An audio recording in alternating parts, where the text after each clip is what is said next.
All right, guys, welcome back to another Complexity Cast presentation. I'm your casting host, Beef. Joining me is Brized, aka Emperor from Domain of Pain. I've got a co-caster, guys. We managed to get into a public game here and picked up Brized real quick last minute, but happy to have you. Emp, how you doing? I'm doing good. Just got in here last second. Glad I was able to squeeze into this game. Looking forward to it. Yeah, it should be a good one. I mean, we've had a lot of delays here getting into the second round. Vote taking on Fortune Bakery, though, should be an absolutely awesome game.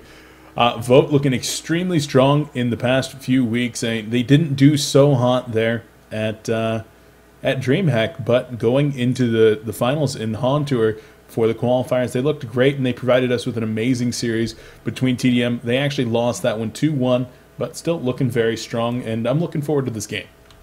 Yeah, and they had a pretty tough bracket back then as well. So at DreamHack, and the new edition of Slicks, I cannot wait to see this.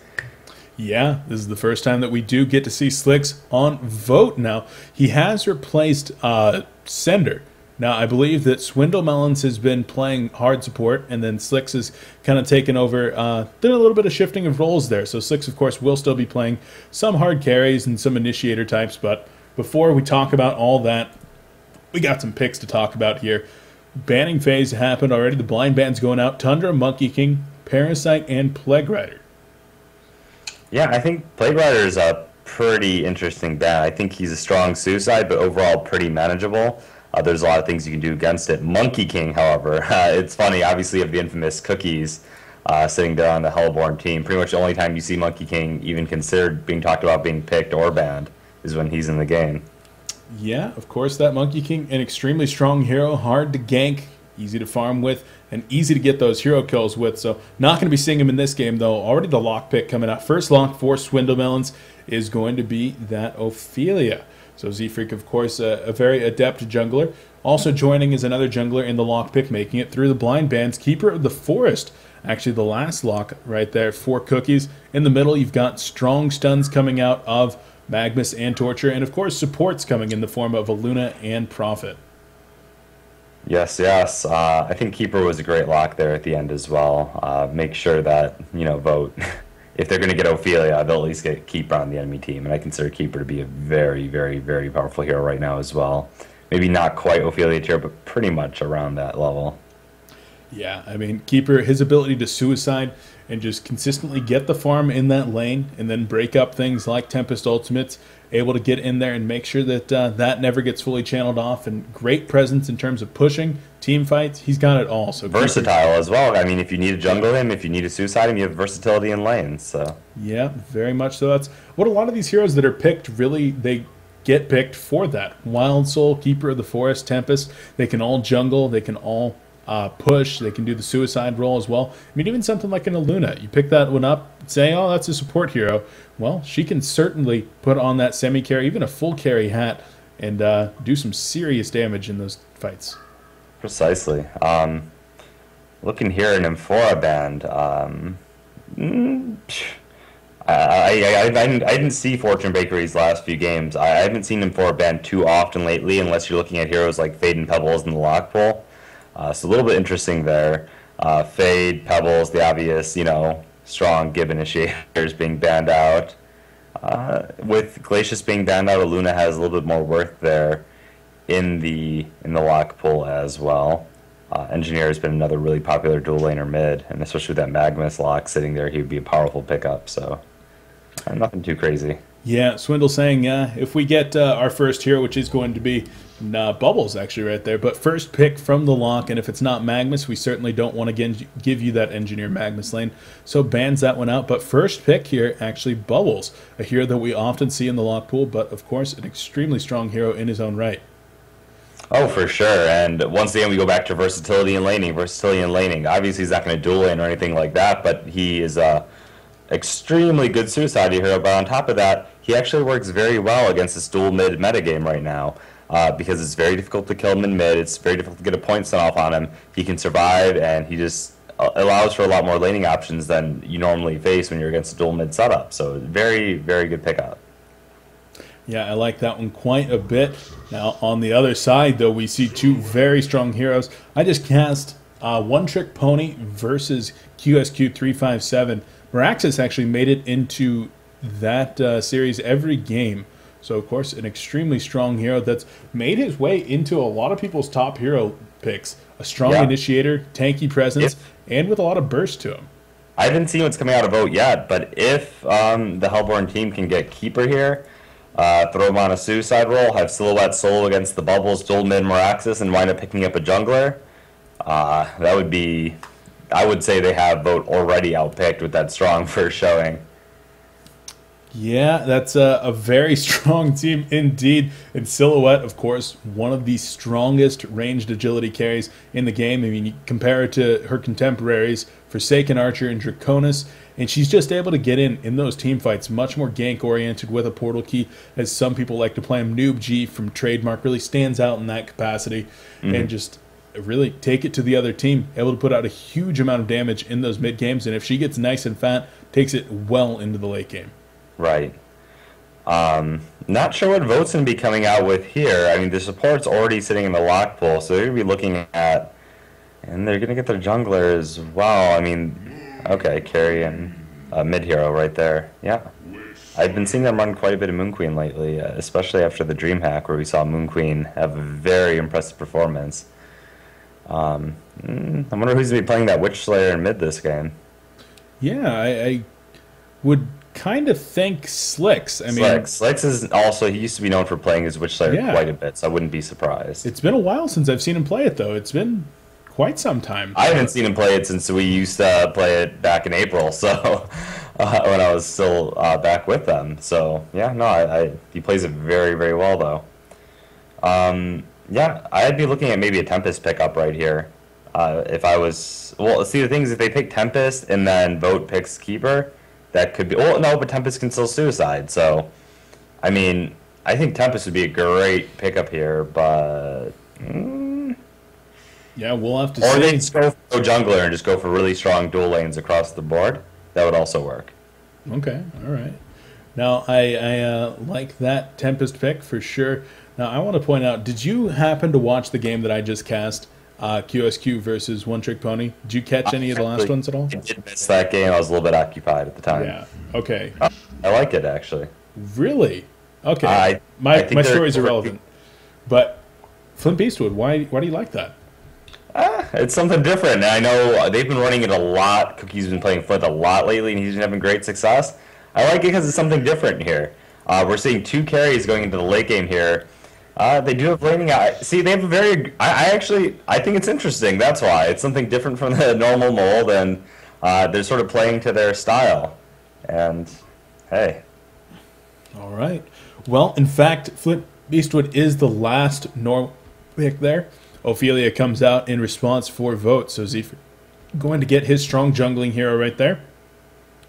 The response lock pick is, of course, Magmus and Aluna. With that great point stun and the powerful support that Aluna brings to the table, Fortune Bakery's team looks kind of fearsome. Yeah, quite a bit of long-range attrition going on there, too. Say the Magmus stuns, followed by a snipe from Flint and a red snipe by Aluna. Even from a distance, they can put out quite a pounding there into the... yeah, there's a couple more squishy heroes sitting there on the Vote lineup, so... Okay. Yeah, really, I sort of like what they got going on there at its core. Yeah, for sure. So that they can all put it together. But actually, I'm sort of impressed. Flint and Silhouette, with some early levels, after they hit level 7, things like that, they can both hold their own, too. They're not like you have a hard carry sitting there needing to farm that can't fight or can't contribute a lot to the early game as well. Flint and Silhouette, I know Flint needs a lot of items, but they still have, quite a fair amount of nuke and utility coming out between them, so. All right.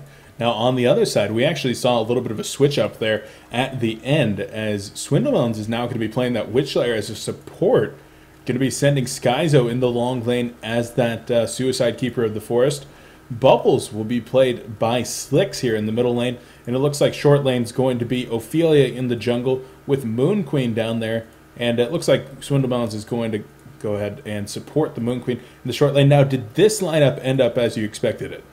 It didn't, but I'll tell you why. It didn't end up as I expected it because of the way that the lockpick phase wound up going. They didn't go for the keeper, obviously, in the end. They went for the strong dual lane pickups after they picked up that Flint Beastwood, which I don't think V0TE was necessarily expecting. So they're like, hey, we got Ophelia, we got keeper. When I saw Ophelia and keeper locked, I looked at them sort of, as reverse magnets to each other, reverse polarity, where they're just, sitting there, okay, one person's going to get Ophelia, one person's going to get keeper, and we're going to call it a day. But yeah, I didn't really see that happening. But with that strong Ophelia and keeper, though, I mean, their early game is going to be pretty powerful. Z-Freak down here in the lane with Moon Queen and Witch Slayer. It's going to be relatively difficult for Fortune Bakery to deal with that lane. What did you call the lanes for Fortune Bakery again?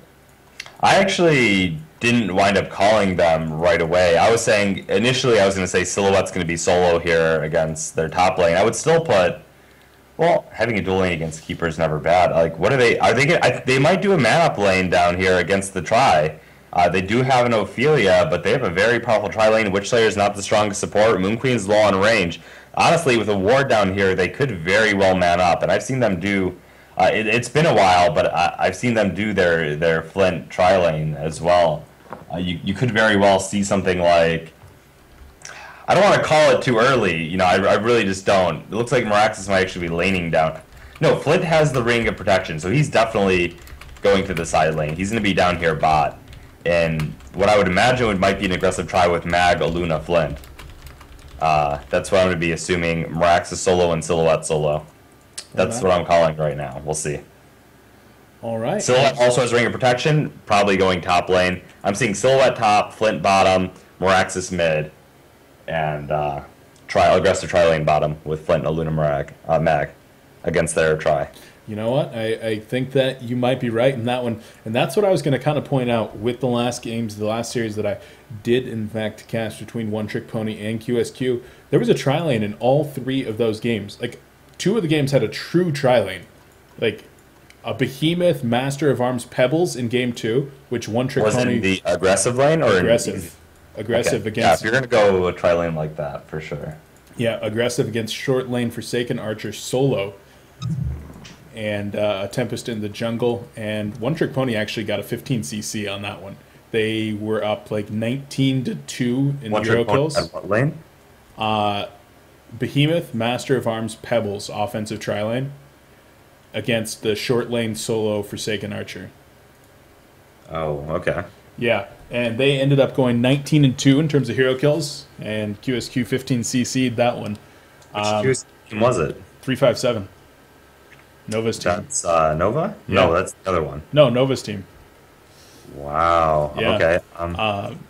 And then in the next game, the defensive tri-lane of Aluna, Voodoo Jester, and Dark Lady came out. And then the Aluna eventually roamed. But yeah, Nox kind of went up to just over 800 GPM in that game. He was TDL, I take it. Yes. And so, yeah, Nox item capped on that Dark Lady at 30 minutes into the game, level 25, with an Abyssal Skull, Frostburn, Shrunken Head, Ruined Cleaver, Post Haste, and... what item am I missing? Good God, I'm not sure. You list every item in the game, I thought, right there. Oh, a Demonic. Hey, I have a sound going off in the background. I need 5 seconds here to meet that. Sure, not a problem. So right now we're just waiting on Z-Freak, who is restarting right now. I'm really, really hoping that no DDoS occurs here. This is something that V0TE has been plagued with for the past few weeks. And this is going to be the first time that I'm casting V0TE in a competitive match. So hoping that they don't get afflicted by that, because I do not want to have to put you guys through waiting around for that. I don't want to have to wait around for any kind of shenanigans right there. But it's going to be a pretty awesome game. Fortune Bakery looking strong, though. I mean, we haven't really talked about this, but this is winners round 4. Winners round of 4, that is, in the Diamond bracket. So the two teams that win today between Cole TDM and these two teams right here, Fortune Bakery going up against V0TE Gary Johnson 2012, the winners of this are going to meet in the winners finals to decide who's going to the grand finals for it all, and that's a $4,000 first place prize and 4,000 points toward the HoN Tour Grand Finals at LAN It's only about 3.5 months away, so it's an important game for sure as we're getting unpaused here. All 5 members of Fortune Bakery are in the jungle, possibly meeting up with 4 members of Vote down here. Yeah, I just hopped back in. Looks like a little bit of footsie positioning going on here in the jungle. Obviously, Vote does not want to run into that early game power of Fortune Bakery, so they have free reign of that forest. Yeah, for sure. Oh, Silhouette's in the tri lane. Or they don't even know what they're doing right now. Well, it looks like Silhouette's going top and Flint's going, but they were deciding who wanted to go against Keeper. Yeah, and he's like, dude, you got Salvo. You're Silhouette. You're going against Keeper. I'm going bot. Yeah.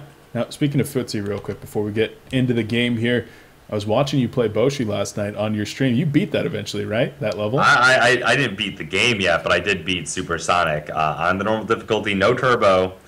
And it's considered to be a major, bottleneck boss for a lot of people. But yeah, I took it down after grueling 2 days. I was watching you lose your mind there for a minute. I absolutely lost it, yes. Witchslayer going to catch 2 players out of position right there. As Fortune Bakery was trying to set up an aggressive gank, but they were spotted out by the Archer. Unfortunate for them that they weren't able to secure that one. And Z-Freak already picking up a Minotaur here, so could be looking for an early gank. But going in against a Magnus, a Luna, and Flint Beastwood, which Flint does have that flare learned, might not be the best idea. I don't know. There's a lot of kill potential on both of these tri-lanes. Oh, yeah, you could definitely man up on an Ophelia pretty easily if you catch her out of position. And it's not like Ophelia has vision down there.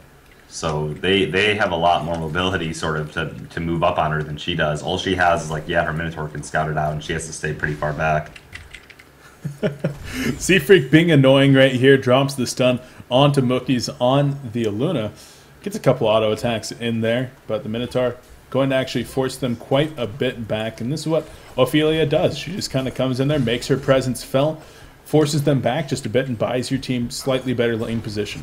Hey, so you saw when Fortune Bakery actually ended up pulling that mage creep from the side there? Yes. When they were trying to look like they set something up? It actually ended up working in their favor because it pushed the creep wave into the tower right away, and now it's bouncing back in their... It almost makes you wonder if that was intentional. You know what? It might not have been intentional. We see it all the time from Keeper of the Forest, Wild Soul, Warbeast, utilizing the small creep pull to get that advantage, and now they've got fantastic lane position here. Flint should be able to comfortably farm. If it was intentional, very well played by Fortune Bakery. They have total lane control right now.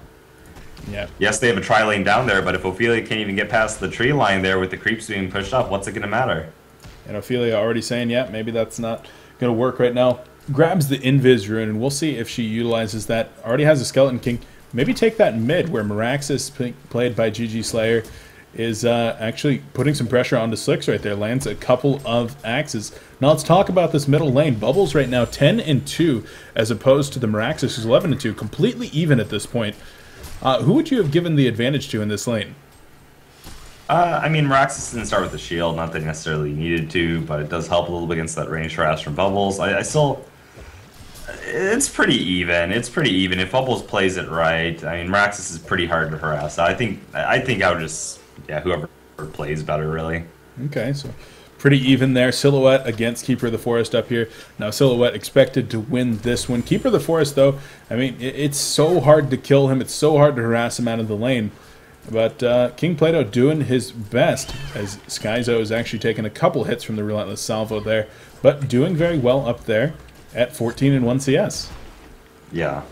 Yeah, the Keeper of the Forest matchup is always pretty interesting against Silhouette. I've seen times where it's more close to even, and I've seen times where the Silhouette smashes the tree.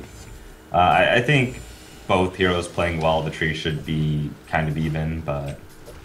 Yeah. And that's kind of what we see. Actually, a Quake going to come out in the middle lane as Slicks is going to take a little bit of pressure. One axe missing there as Slicks is continuing to just batter back this Meraxis. A couple more auto attacks might come out right there, and yeah, they do. Magnus makes his way into the jungle right there to steal one small wolf. That's 26 gold in his pocket, if I recall correctly. So, nice job from Magnus. Yep, Moon Queen's farm, meanwhile, being contained quite heavily so far, only sitting at 143 GPM. 7 creep kills, obviously going to pick up a couple here, but yeah, she cannot seem to get any. And Flint's quick attack animation, that is annoying to deal with. Yeah, Magnus circling around right now. They might actually catch Witchslayer, who is triple stacking here while he's actually trying to pull. Not sure what he was doing. Actually, the root going to come out right there. The Graveyard's starting to follow up. The Moonbeams are there. And Magnus takes the Hex. He Lava Surges away, and he might be able to get away at this point. Flare going to hit all 3 players. But GG what? Oh, how? Okay, during all of that action, we missed Slicks trying to map all the way past the second tower, close to the base. No, he ended up dying in front of the defense tower in the base. What the? Okay, guys. Sorry, I mean, we were watching the bottom lane, but Slicks gives up first blood there in the middle, so GG Slayer gets the better end of that exchange, and even nicer for him, he was right next to town, so he's able to just TP right back out and keeps on farming. He's looking very solid in this middle lane now. Oh my god, yeah. Credit to Slicks for maybe the most manly move I've ever seen in HoN, but did not quite work out. I wish I could have seen that entire exchange. I'm sure he had like one hit. He was tailing it. Maybe he just got on it for a stun last second. And yeah, Slicks returning with a vengeance in the middle lane as he does use Shell Surf and Song of the Sea upon entering. Magnus and Luna roaming through the jungle right now looking for Ophelia, although looks like they're going to go ahead and back off for the time being. Oh, and Bubbles level 6 heading towards that bottom lane right now. Yeah. Now, one thing to point out, this game is being played on US East. This is something that V0TE's having to deal with, having Skyzo and Slicks in the same game, and KZU for that matter, both European players, as well as the guy from Southeast Asia, the Pacific, Oceania, whatever you want to call it over there. Definitely not Southeast Asia. But, yeah, for Slicks, it's definitely a factor. I'd say for Skyzo and... Yeah, no. They want to make sure that the European guys don't have super bad ping playing on US West, but... Now, Slicks is actually playing at close to 300 ping here on this USC server. Yeah. I've seen Slicks perform time and time again over the past 2 years, sitting on 300 ping many times. I don't know how he does it, but he's just so used to it by now, I guess, that... Yeah, but he's going to go ahead and keep on trying to do things here in the middle lane, as Bubbles is now down to 26 and 3 CS as opposed to the 28 and 3 Meraxis. So still even on CS. That one kill was the deciding factor. Yeah, because it looks like GG Slayer is actually going to come in once again. The Song of the Sea being applied, axes it, but the Shell Surf on he actually could have kept going. He could have manned up on that Bubbles. Bubbles had no more mana, and he was slowed twice. Yeah, GG Slayer actually might have, but chooses to back off, sends Slicks to town once again, though, and Meraxis is off to a very great start here in the middle lane, shutting down this Bubbles. Yeah, I guess it's one of those things. Yeah, maybe he could have killed him, but he still got lane control through doing it, so he still gets an advantage either way you look at it. Experience gap is growing for it's growing for V0TE right now, but that solely due to the fact that they have a jungler. Meanwhile, there's an aggressive try on bot, but they are really still containing Moon Queen's farm quite a bit. Meanwhile, Cookies exactly isn't taking off himself. He's sitting at about 50 higher GPM. A few more CS than Moon Queen, but nothing crazy. But they are containing Moon Queen's farm at the very least. Yeah, Magnus getting caught out right here. The Moonbeam's going to come out as well as the Graveyard's done to finish him off. So a nice job. 3 V0TE players teaming up right there. Ophelia sets it up with the Minotaur stun, so a great job. Hero kill score evened up at 1-1 now. Yeah, that lock, there is so much disable and lockdown coming out of that bottom lane though. Witchslayer typically not considered the strong support. We're looking at a hero like Ophelia with creeps that can already provide an ample amount of damage. Just providing that extra lockdown. I mean, Moon Queen can get 2 moonbeams off during that entire combo of spells they get off. That's a huge amount of damage. Yeah, we talked about actually top lane. Silhouette might be in a little bit of trouble. Kelpfield going to come out right here, trying to turn it around with the tree grapple. Tree grapple goes down, but will she have enough damage? She actually does take out Skyzo right there, and King Plato trying to get out of there. Slicks is hasted, though. Should be able to run this one down. Although Meraxis is there. No. Close. Slicks with a nice Shell Surf dodge right there. Not even going to give up the kill to Meraxis. Trying to man up a little bit, but Slicks might be in a little bit of trouble. Now the Chainsaw Massacre activated Lava Surge comes in, and GG Slayer takes that one home. That was well played by both teams there, really. Yeah. Great follow-up, definitely. Oh, in some trouble down here. Flint Beastwood taking some damage. The last hit goes to Swindlemelons. They almost got a Luna as well. Some bad bounces there with the Moon Finale coming out of KZU. Now level 7. They could have taken home 2 kills, but they got the Flint Beastwood. Cookies goes down for the first time. Yeah, definitely a swing of momentum there for the bottom lane now with Flint Beastwood only. Yeah, he fell behind GPM there. Moon Queen's got the kill advantage. She's level 7 now. That's going to be a lot of nuke coming out from her. Flint, meanwhile, sitting on level 4. They cannot stay down there fighting that lane anymore. Yeah, that Moon Queen, level 7. I mean, we talked about the changes that have been made to her. The Glaives changes, the Lunar Beam changes. What is that? Moonbeam change that reduced the cooldown and then increased the stun duration. So a very strong hero now. And Keizu showed us some pretty good games in the series against, what was that? Orange Esports Malaysia that we cast last week. Yeah. That was a really good Keizu game with Moon Queen and gets his favorite hero once again. Over the, I remember it was the War Beast Moon Queen games. Whichever team got both, they were winning. Yeah. That Moon Queen, though, I mean, it's a basically, I know it's a 6-second cooldown, but with 1 second stun, it's a 5-second window where your stun has to cool down only. And when it has 800 range, it's so easy to get double nukes off. Meraxis in the jungle right here. Might be in a little bit of trouble. The root being applied, and Skyzo's going to come and try to apply some more damage, but no, GG Sucker with a nice Quake right there is able to get on out of there with his life. Yeah. Really tough to take out that Meraxis still. I mean, Vote came back strong in this game so far, and Witchslayer as a support, if you can get past those early levels, very, very, very powerful indeed. The reason we don't see him more is just because of, you know, how bad he is considered early on, how much he cripples the dual lane, but they got away with it, and he's like actually sitting at a higher level now than PPS is. Middle lane. Slicks might be in a little bit of trouble here. He is almost certainly in some trouble. Actually, they're going to turn around onto Meraxis right now. The Kelpfield going to be coming out. The Emerald Lightning might keep Meraxis safe enough for the time being. A potion being applied to Bubbles, and looks like both teams are going to get out of there. It was a nice setup, though. Meraxis landing that Quake and a couple of axes. The power throw almost got the kill there on Bubbles, but Keeper of the Forest in position with the timely Nature's Veil secures his teammate's life. Yep. Silhouette's farming up real fast this game so far. She's actually going for the Helm the Dominator, Whispering Helm build this game over a quick Nullstone. Can't say I falter. It looks like a Shrunken Head's a pretty good pickup later on, and typically you see an earlier Shrunken Head when you go the Whispering Helm build over the Nullstone build. So Shrunken Head looks pretty ideal against the massive nuke and lockdown of this Legion team. So I think it's a pretty good pickup. I could certainly agree with that one. Hopefully using that one to stack up his creeps and get all kinds of farm would be very nice. Now, talking about Cookies down here in this bottom lane, we talked about the good lane position early on. Look at his farm. He's at 151 GPM, 26 and 11. He has not gotten a last hit in like a minute and a half, 2 minutes, something like that. His farm's atrocious here for a tri-lane carry.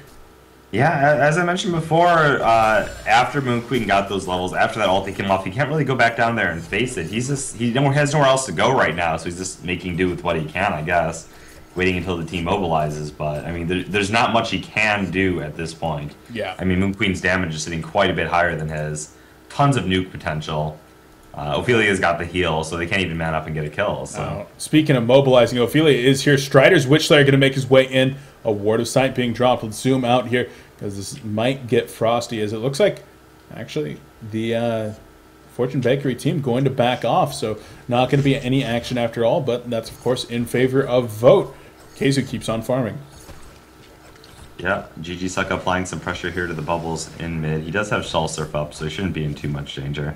He actually did not get take cover this game, though, despite being against Meraxis. I just Kelpfield being applied here middle lane. Witchslayer going to come out, applies the Hex as well as the Graveyard Stun. The two Skeleton Kings trying to keep this Meraxis locked down. The Silver Bullet going to be coming out, but Meraxis is just so preposterously tanky.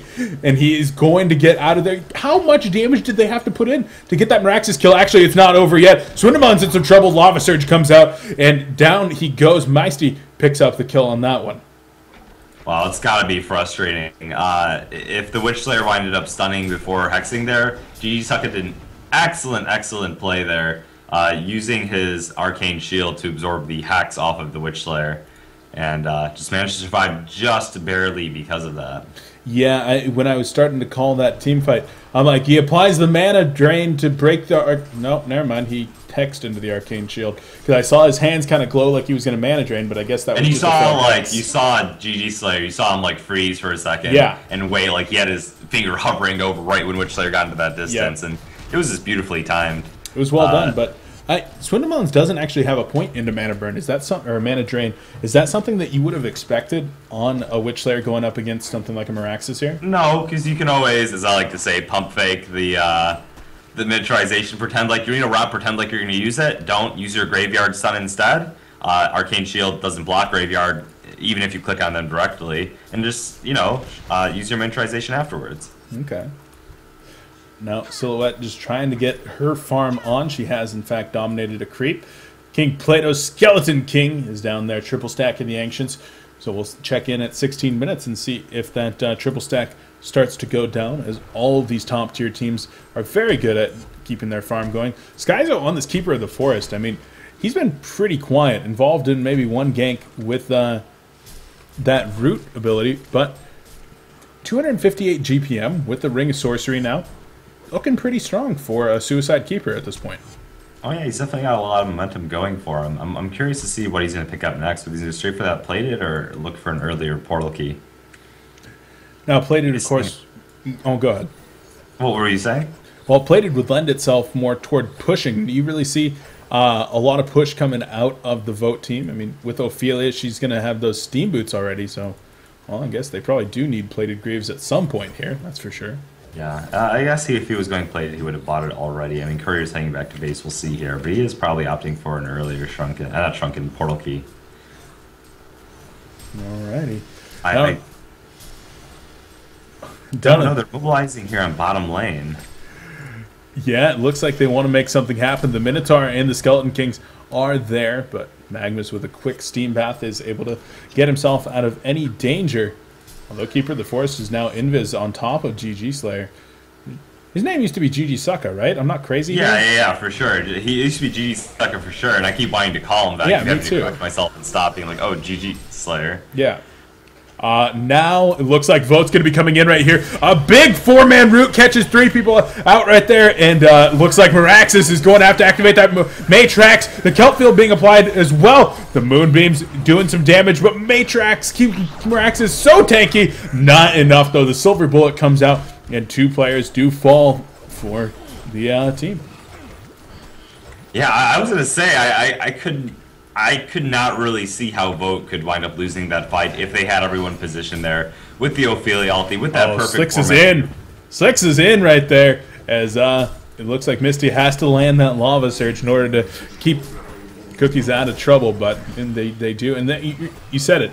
There was very, very good positioning for Vote there, and they were able to take a fantastic team fight and now working on their second tower. Not to mention, it was straight up, it was a 5v4. Yeah. You're already looking at a more impressive team fight coming out from both sides. A nice Shell Surf Song of the Sea combination right there. A Red Emerald Lightning does come out, landing a 3-second stun, but that was beautifully played, picking off that Magnus. Meisty takes his third death. Vote grabs the tower, and they're just going to back on out. Yeah, yep. Yeah, pushing that bottom tower there, though. I mean, Ophelia was already in the woods. They had 5 people sitting there ready, waiting to take that fight. Is there going to be another... Looks like they could, but nice use of the Skeleton Kings right there. One root onto each of Miraxis and Silhouette, keeping them both in place. Nice job being able to protect their escape. And they're just going to go on back to farming. Vote finds himself in a 7,100 gold lead now with a 5,500 experience lead. Looking very strong here at 18 minutes into the game.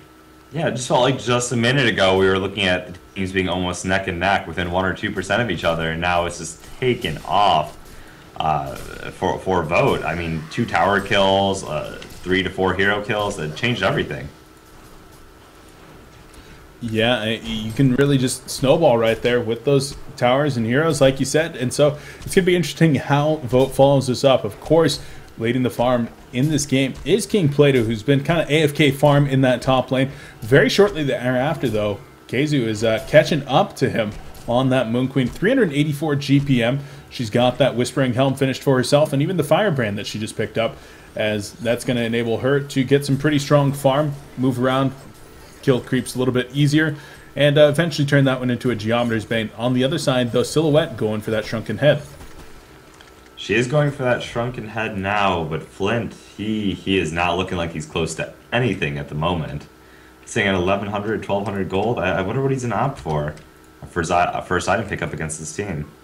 They had quite a bit of counter push coming out from this Hellborn team. I think that's sort of what they're going for. They had a lot of spam. They had a Luna, they had Flint. Ways delayed that push quite a bit. When they got picked off there, it's not like they could even utilize that. Yeah, top lane, Moon Queen putting in a lot of damage. The glaive's bouncing all over the place. Tries to get off a Moonbeam onto Silhouette right there. Silhouette, King Plato quickly activates that shadow, and he's going to jet on out of there. Sends his illusion back to town. Going to be able to heal up and hopefully TP back out, because it looks like Fortune Bakery wants to fight for this tower. Yeah, he sold, I believe, to go pick up enough. He sold his Ring of the Future to get enough gold for a Shrunken right here. Hopefully... The tower does go down right there. We see GG Sucka, GG Slaya, whatever you want to call him, ports to town. He grabs that portal key, and the Shrunken Head that you just mentioned is in fact picked up with the sale of that item. Yeah, yeah. If they have any hope here, it is with this portal key pickup from Mirax. Is pretty much their, last. Miraxis activates the Matrax, hits 2 people with the Quake, but catches 4 in the background with the Root. The ultimate activated from Moon Queen, and down goes Miraxis. A nice Lava Surge in from Meisty, but he's in some trouble now as he's going to fall. Shrunken Head being activated on Silhouette. Auto attacks driving her back. Keeper of the Forest and Ophelia keeping the pressure on that tower, though. Keeper of the Forest, portal keys back in, wants to make something happen. Oh, actually, the Shell Surf snipe. Slicks is going deep. He's going to turn around with some auto attacks onto a Luna. Now the Flare going out from Cookies. So Luna could be in some trouble, but no, it looks like the rest of Fortune Bakery is going to be able to recover. Meisty resurrects level 6 Magmas. Going to be able to get back into this fight, but this tower might be in some serious trouble. Yeah. That Moon Queen got down to only a fraction of health. Actually, if we saw a red power throw coming out from a Luna, it would have been enough damage to actually drop the Moon Queen. Back in. Bubbles taking a Lava Surge right there. The power throw as well as the snipe going to be coming out. Can he cover it? He actually gets out of range, but instead Swindlemelon's going to fall, dying for his teammate Sins right there as Kesu tried to turn it around, but not quite able to. Now Vote looks like they're going to be in full retreat, although GG Slaya is trying to get on out of there. Vote with 3 TPs out. Keeper of the Forest going to use his portal key and invis to keep himself safe as well.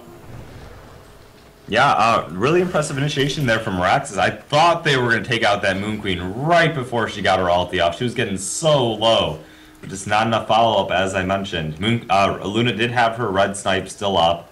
Winded up, not using it, and Moon Queen just barely survived. I'm not sure if it would have been enough. It would have been very close. I mean, she was still sitting on a few hundred life before that heal came out, but... man, oh man, if they dropped her, that was looking like a very impressive start for Fortune Bakery. Well, I could certainly agree with that. I mean, getting Kesu down would have been huge. They weren't able to do it, though, and GG Sucka died trying to make it happen. A little bit unfortunate, but not complexity. Vote continues to establish their lead right here. 11,000 gold, 6,000 experience in the lead. And of course, we did see the portal key that was picked up by Skyzo going for Steam Boots as well. So no plated Greaves here on this team that has a lot of pushing potential. Yeah, I still think plated Greaves would have been great. I mean, there's a lot of magical damage coming out from the the Fortune Bakery lineup, but I mean, plated, still you're looking at Silhouette, you're looking at Flint, quite a bit of auto attack pounding into you. I'm really surprised he didn't go plated, just to give his team a little bit of armor, if nothing else. Oh man, I just watched something really funny. Swindlebones picked up a double damage rune and then went over to stack the Ancients. The Ancients were so low that if he had attacked either of the 2 remaining Ancients, he would have killed them. And so he's trying to figure out what he can do. He doesn't have mana drain. He knows that he doesn't have time to hex and then get the pull off. And he's just standing in front of them hoping that they'll wake up so that he can get the stack off for like 15 straight seconds, like walking into him, bumping his head against him. But did he wind up leaving them in the end? He ended up leaving him, yeah. Silhouette maybe in a little bit of trouble up here. The Shrunken Head not going to save her, not even able to get that one activated as Slicks teams up with Z-Freak as well as Swindlebones to get that kill. And now Swindlebones has got that mana drain as he drains a creep to get mana back after that silver bullet. Yeah, wow. Cookies, what do you go? He actually wound up going for Energizer.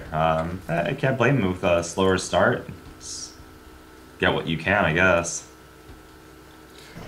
Yep. Going for that shrunken head pickup. Now, Misty, I mean, is he going to be able to get a portal key at any point here? I think you were just talking about that, actually. No, I don't think it's actually. I mean, he's going for his steam boots here. He's going to get it first. Portal key is not in his near future. They're just mostly using him for that lockdown follow-up stun. They do have the Miraxis initiate. That should be enough for now for them, I guess. It really does, you know, it sucks to see a Magnus that's suffering. Everyone knows how it feels when you're playing him, and you just know you're not going to get that portal key. You know if you don't buy the small items, you're just going to be sitting there losing all of your gold.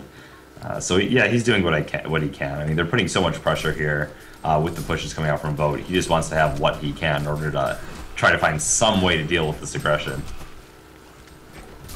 All right. Skyzo on that Keeper of the Forest. He's banking 1,200 gold now. Probably going to be looking toward a Soul's Bulwark to continue this push. Speaking of push, though, Legion team in the middle lane right now. 4 players going to be very quickly joined with their 5th. And this is the last outer tower remaining here for Fortune Bakery. If this one goes down, map control is going to be completely in the hands of Vote. And with that Moonbeam actually activated right there, GG Sucka's in a little bit of trouble as he's going to be going down. Rax is the first casualty, and down goes Magnus, immediately just obliterated right there. Cookies has that Energizer. Storm Spirit comes out, not going to be enough to save him though. Witchslayer might be in a little bit of trouble as they do have vision. He does in fact fall. King Plato picks that one up, but completely locked. There's like 20 things keeping him in there, and Fortune Bakery just gets disintegrated in that team fight. This tower is just going to be salt in the wound, and it looks like Vote's going to take a quick victory here in game 1. And we'll see what Fortune Bakery decides to do, but can they really make a comeback from this point? If you want me to be honest, no. It is impossible at this point. I've seen huge comebacks before, but once again, the team composition is not there for it. They have all the initiate, all the carry power, all the lockdown, everything in the world sitting here for Vote, and they really don't have the answers to it on the Hellborn team. Even with the perfect initiate, there's just not enough resources to come back. Praxis activates that Matrix. The Quake comes in. He wants to lock down Moon Queen, but it's simply not going to happen. He gets kited out. Moon Queen too fast with that Geometer's Bane, and Miraxis, his Matrix falls off right there, and immediately the Vote team trying to turn that one around. Moonbeam applied to Magnus, being played by Misty. Moon Queen actually in some trouble. The snipe comes out, and one more axe is all that they need to actually finish him off. Will they be able to get it? Keizu does fall. Skyzo in the front lines now under pressure as another Lava Surge comes out. The dust not quite activated. It's on cooldown, and it looks like he might be able to get away. The Silver Bullet going to take down Cookies right there as the Shell Surf cleans him up. The lockdown occurring onto Miraxis right there. Arcane Shield activated, but not enough as a second root comes in. Another Moonbeam going to be put out onto King Plato. Tree Grapple being activated, trying to get that stun off, but it's not going to be enough as the Graveyard Stun comes out, and Slicks gets the double tap there with another Shell Surf. Auto attacks are going to be more than enough as Misty falls once again. Mookie's in some trouble now as auto attacks are all that is needed from Keizu. Snipe coming out. Keizu might die. Keizu did buy back in all this. Worth it to point out. Slicks falls there to a buyback from Cookies. And now they're turning their attention toward Skyzo on this Keeper of the Forest. Astrolabe is being activated. And there goes Keeper of the Forest being sent to town by Ophelia. But Oph probably not going to be as lucky as Z-Freak is going down. But let's evaluate the cost. I mean, that was a big old team fight. And looking at the golden experience, it certainly went in favor of Vote. Yeah. Actually, the funny thing about it, no racks actually fell in that process. There was fights going on all throughout the Hellborn base, but yeah, the racks still are left standing. So I don't think we'll see a concede come out just yet. But man, they were able to go quite hard. Yeah, a buyback's being used by both teams there in order to make that fight as big of it as it was. But in the end, of course, Vote got the better end, and maybe they're going to play it a little bit safer next time, not chasing down those hero kills. I mean, they got the better end of the hero kills for sure, but getting the racks is what wins you the game. That's what forces your opponents to concede. Maybe taking this Kongor and then going in for it again. We'll see. Yeah. They also didn't have their ulties quite up when they were actually pushing into the base. They just got done wiping out the team. They revived on Fortune Bakery, and they were able to hold it off a little bit better because of that. But next time they push, Moon Queen ulti's going to be back up, Tree ulti's going to be back up. that's when they're going to be looking to break through those racks. Now, speaking of tree ulti being back up, we of course do see the Arcana as well as the Preservance, or a Sustainer, there on tree. He's only about 1,500 gold away now from that refresher. And that's going to be extremely nice to have in some of these team fights. Oh, yeah. Pretty much unstoppable lockdown. Yeah, they have a Shrunken Head. They're sort of closing at one from Cookies, but even after the Shrunken, you know, he's going to refresh it, repop it, and it's going to lock down a lot of the physical DPS coming out from Fortune Bakery. Keeper of the Forest kind of stalking up here, doing a little bit of offensive jungling. He's kind of close to Flint Beastwood. Now, Flint went for a Energizer here. What's up with that pickup? Well, he had a rough early game. Energizer's still a stat item. You see heroes sometimes pick up items like Soul Scream Rings, things like that when they're having a hard time at the start. Energizer's just a few hundred gold extra on top of that, gives you the stats. Flint's a hero based on positioning, based on, you know, accurate positioning in fights, making sure you have enough mobility. He has long range, and you have to make sure you can't get reached while you're sitting there in the back. But, you know, and they have another late game carry in Silhouette, but most of it was because he was having a rough start. I mean, if he was actually having good farm, he still could have picked it up and made good use of it this game. If he was able to scale better outside of that, but after, you know, once again, after we saw the Moon Queen establish lane control bot, he wasn't getting anything else. He couldn't go farm top lane. Silhouette was there. Flint isn't exactly the biggest flash jungle farmer. He was just making do with what he had. All right, he does pick up that Mighty Blade as well, so could very well be looking for a Shrunken Head at some point to complement the Shrunken Head already picked up by Silhouette, in addition to her Whispering Helm. So lots of head things going on right there. GG Sucka, GG Slaya picks up a Shaman's Headdress, so going to be making his way toward a Berry Idol. Should be nice to keep his team safe in those fights. Mookie's on the Aluna doing the ward thing, got Steam Boots and a Bound Eye. And Kongor is going to be going down here. The red power throw confirms it. And Casey's going to be able to pick up a very nice item. Token of Life goes to him to complement his Shrunken Head, Geometer's Bane, and Whispering Helm. Yeah, this should be the base push we're looking at. It's the Geo, Shrunken, the token. Moon Queen's pretty much going to sit up there. Those bounces are going to bounce between the racks, start hitting the heroes, and they really don't have any answer to it. They're going to have to try to initiate on them. I mean, if Moon Queen sits up way in the front here, his team positions around him, so as not to get caught by any follow-up, I mean, he's just going to be able to sit here and attack with impunity. Now, we do see those glaives bouncing around from Moon Queen, taking a lot of damage. It's what we talked about at the beginning of the game, is there's a lot of ways that they can do damage before the... oh, actually, a nice deny coming out right there. The life of those heroes just from the bounces alone. Some of them went to go heal. Yeah. But being able to use that snipe, use the power throw to press the heroes back. But look at the glaives. Like you said, they're having to consistently go to town because they're taking so much damage as she's just sitting. You can see Misty talking right there as it's got to be aggravating. Takes out both of the racks there. Hey, looking at the items on the team for Vote, Z-Freak picks up a Staff of the Masters in order to complement that Astrolabe. Such an awesome tool to have. Looks like Skyzo's going to be finishing up that refresher very soon, and Vote is just... they want to end the game. Yeah. That Staff Tomb, they're taking a little bit of harass while Moon Queen is pushing in. They're just to make sure they can keep him constantly at full life, so wave after wave, he can just go up there and, you know, assault the base tower. No worries. Alright guys, I need to address this. I'm aware that HoNcast is no longer casting Trademark versus Complexity right now, but we are committed to this one for the time being. I'll be happy to go back and cast Complexity versus Trademark from replays, as I'm sure HoNcast will be probably casting it from replays later. But we're already in this series. We're not going to step out of this one to go into another one. We'll get it from replays, so be patient. We'll get to that one a little bit later today, maybe tomorrow. We'll see. I think probably later today. But, guys, enough about that one. We're in this game, Vote versus Fortune Bakery, and it's a pretty good one. Vote's looking extremely strong now. And they're still trying to force this Moon Queen back, but with that Whispering Helm, and with her ability to really regen with those glaives, she's just like unstoppable. The Staff of the Masters Ophelia ultimate too just keeps her up, and they're just going to keep pounding at these towers, these racks, until they're dead.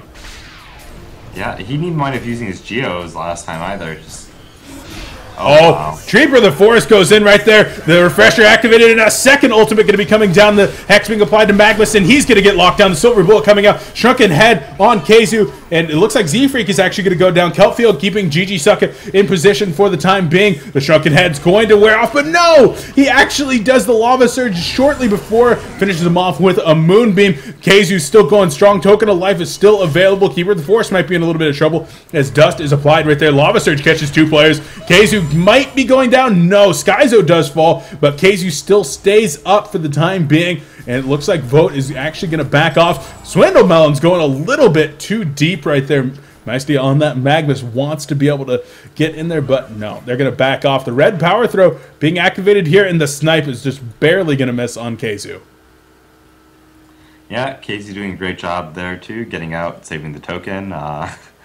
Their base will live to see another day, but I mean, we're probably looking at another 2 minutes here before that's finally just, you know, punctured through. There's not. I mean, they were diving all the way to the fountain there, just basically taunting Fortune Bakery. Yeah, they're looking for kills right here. Vote, obviously, a team with a little bit of swagger over there. They're comfortable, just drawing it out a little bit more, having fun with it. And when you're in a best of 3, you know, maybe playing a little bit of mind games with your opponent and actually putting them on tilt rather than just ending it, drawing it out, farming them, maybe messing with their mental mindset a little bit is a viable tactic for sure. Yeah, I mean, if I was on Vote Skype right now, I would assume that they're all laughing, making jokes with each other, talking, you know, being cheery. They know they got this game. They're just basically goofing off, having a good time. They're still playing serious. They're playing to win. They're not going to lose their advantage. But there it is.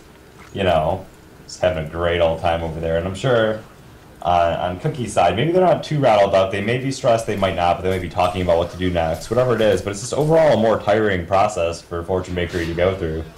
Vote's going to have a lot of momentum going into the second game. And from what I've seen out of Fortune Bakery, you know, I don't know. I've typically either seen them go 2-0 or basically go hard or not at all. So I'm interested to see how the second game will go. Swindlemelons with the Invis rune wanted to catch the Magnus right there. I think he would have been able to, but actually didn't go for it all. In fact, joining up with his team over here. Emerald Lightning coming out, catching Keizu in the front, who actually has a symbol of rage now. So if he wasn't tanky enough, hard to kill enough, actually, Silhouette going to get caught out right there. Silver Bullet as well as the Hex going to be coming in. In comes the Keeper of the Forest. Only one ultimate this time. Magnus trying to charge up that ultimate, but it's not going to happen. That one gets canceled. Silhouette is running right now. Mookie's on the Aluna as the first casualty. The second is the tower as the melee backs are now exposed. Meisty on that Magnus is going to be able to escape for the time being.